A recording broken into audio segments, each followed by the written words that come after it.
South ఇండియాలోనే biggest sorry store మన Varahi silks మన విజయవాడ ఎంజీ రోడ్ లో డిసెంబర్ 4వ తారీఖున ఘన ప్రారంభం.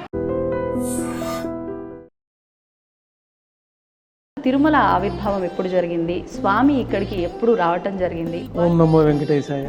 తిరుమలలో శ్రీవారు సాక్షాత్తు వైకుంఠం నుంచి భూలోకంలోకి వచ్చి పద్మావతి పడినార్థం స్వామివారి ఇక్కడ ఆవిర్భవించినట్టు మనకి పురాణాల్లో చెప్పబడింది. క్షేత్రం అంతా కూడా సముద్ర గర్భంలోనే ఉంది. సుమారు 200 కోట్ల సంవత్సరాల క్రితం అని చెప్పి వాళ్ళు ఆ విధంగా స్వామివారు స్వయంభూ మన్వంతరులు ఆది కలియుగంలో ఇక్కడ ఆవిర్భవించారు. ఎప్పటి వరకు స్వామి వైకుంఠంలో కాకుండా ఇక్కడే ఉండిపోతారు అనేది ఎక్కడైనా ఉందా గురుజీ? స్వామివారు ఎప్పుడు ఎన్ని యుగాలైనా ఇక్కడే ఉంటారు. అంటే బ్రహ్మదేవుడు స్వామి ఆరాధన చేశాడు కాబట్టి బ్రహ్మోత్సవాలు అనే కార్యక్రమం మొదలైంది.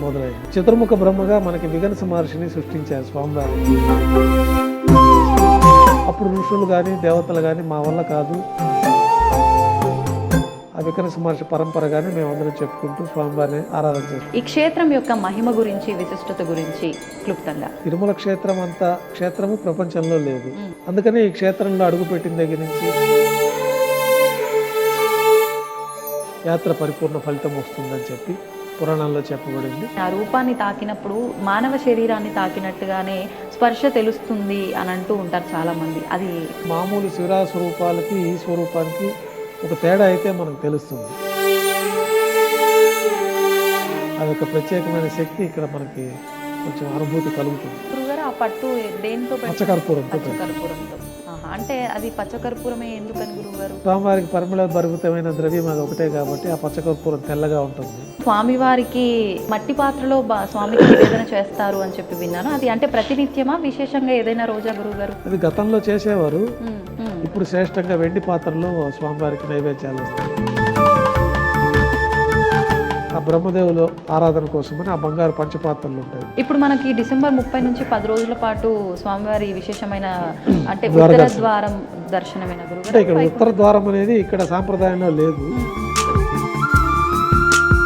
ప్రత్యేకంగా వైకుంఠ ద్వారం అనేది లేదు. ఈ వాహన సేవల్లో కూడా విశేషమైన వాహన సేవ ఏదైనా అన్ని కూడా మనకు ఆగమ శాస్త్రంలో చెప్పబడింది.